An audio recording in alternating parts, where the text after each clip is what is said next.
In this video, I'll be showing you how to fix battery stuck 0% charging on laptop. It's a very simple method, so if you find this video helpful, be sure to drop a like and subscribe. Now, this can be really frustrating when you're trying to charge your laptop and it's stuck at 0%. It can be for a variety of different reasons.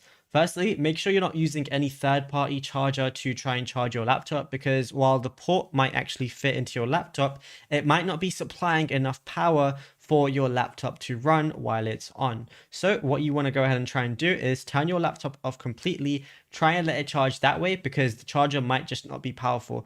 Another thing is trying your laptop charger in another port in the wall and then seeing if that works, because the wall socket that you might be trying might not be supplying enough power either. Now, another thing you can do is on your laptop, you're going to see your power button. So go ahead and long press on the power button. So don't go over here and, try and restart it or shut it down this way. Do a force shutdown. So force the shutdown by pressing the power button, long pressing it. It's going to fully shut down. The screen's going to turn black and everything. And then try and charge it like that, and then once you turn your laptop on again, it should be charging as normal. But if you found this video helpful, drop a like and subscribe.